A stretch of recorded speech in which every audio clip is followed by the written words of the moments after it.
조합제 TV 시청자 여러분 안녕하십니까? 2019년 8월 2일 정오를 지금 막 넘고 있습니다. 오늘 긴박하게 돌아갑니다. 아베 정부가 대한민국을 화이트리스트에서 제외하는 가기 결정을 한 직후에 자유한국당이 성명을 발표를 했습니다. 일본 수출 규제 대책 특위 3차 긴급회의를 열고 황교안 대표가 이런 이야기를 했습니다. 일본 아베 정부의 이번 화이트리스트 배제 결정은 한일 관계를 과거로 퇴행시키는 명백히 잘못된 결정이다. 잘못된 결정을 대한민국 국민과 함께 엄중히 규탄하면서 이를 즉각 철회할 것을 강력히 촉구한다. 저는 대한민국 국민에 포함이 안 되는 모양이죠. 왜냐? 대한민국 국민과 함께 엄중히 규탄하는 그 국민 속에 제가 들어갈 생각이 없기 때문입니다. 이런 말은 부정확한 문장입니다. 국민을 전체로 끌어들이면 안 되죠. 국민은 다 생각이 다릅니다. 국민을 하나의 개인이라고 보는 게 전체주의입니다. 황교안 대표는 일단 일본 조치가 현실로 다가온 만큼 우리의 대응도 지금까지는 달라질 수밖에 없다.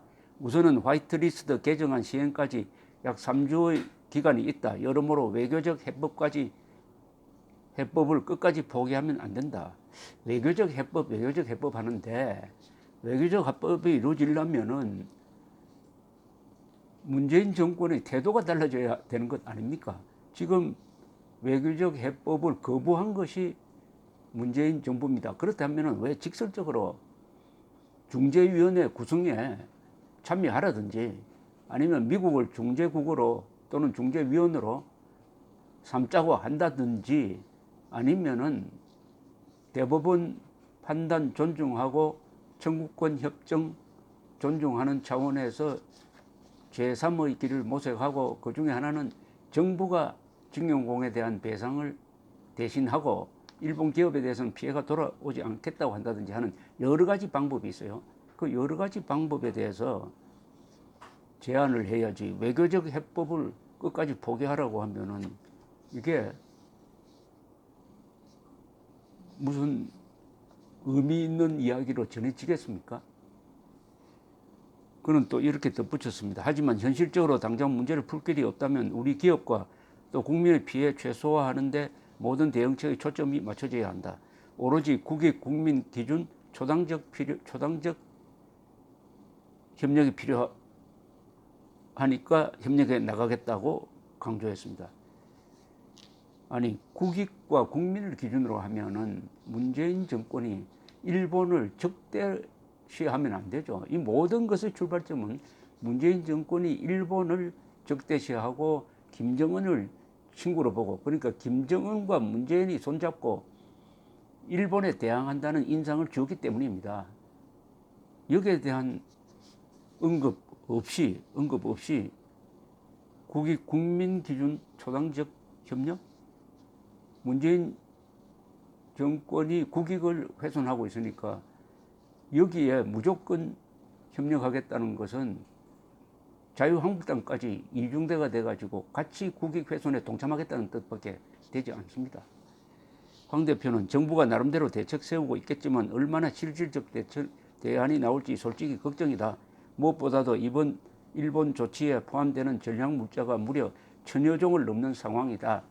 이 가운데 상당수가 일본 수입 비중이 50%가 넘고 거의 전량 일본으로부터의 수입에 의존하는 상황이다라고 지적을 하면서 반도체, 디스플레이, 석유화학, 자동차 배터리 주력 산업 등 전반에 심각한 피해가 발생할 수밖에 없다.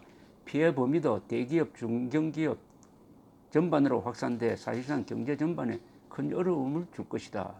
충격을 최소화하는 방안을 마련해야 하는데 정부가 얼마나 준비한지 염려스럽다. 정부가 챙기지 못하는 미흡한 부분을 우리 당이 앞장서서 전문가들과 깊은 논의로 잘 챙길 필요가 있다. 이 다 지엽적인 이야기 하고 있습니다. 문재인 정권이 청구권 협정을 지키겠다. 국가와 국가 간의 약속이다. 라는 이야기를 하기 싫으면은 황교안 대표가 해야죠.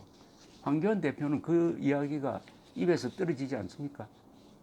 청구권 협정은 한미 동맹과 더불어 대한민국의 안전과 자유와 번영을 보장하는 기둥이다.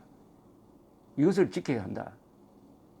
그리고 한미일 동맹 체제에서 한일 관계는 적대 관계가 되어서는 안 된다. 우호 관계가 되어야 한다. 이렇게 주장을 했어야 되고, 여기에 하나 말이 빠져 있어요. 지금 문재인 정권이 하려고 하는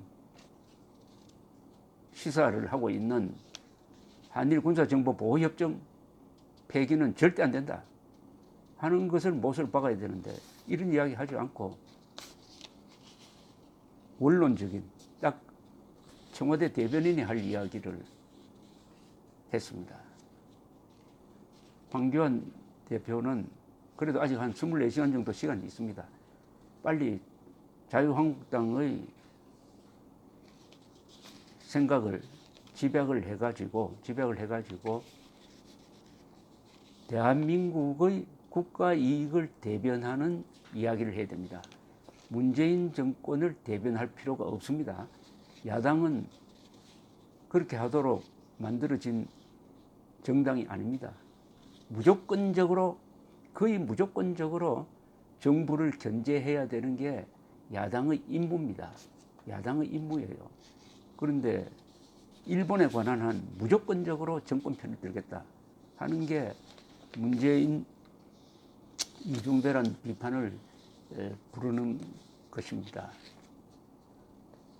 황교안 대표는 위기에 처해 있습니다. 문재인 대통령의 몰락과 황교안 대통령의 몰락이 같이 올 가능성도 있습니다. 정치는 권력투쟁입니다. 권력투쟁을 하기 위해서는 싸워야 합니다. 싸워야 편이 생깁니다. 그 싸움을 피하면은 적도 생기지 않을 뿐만 아니라 자기 편도 생기지 않습니다. 감사합니다.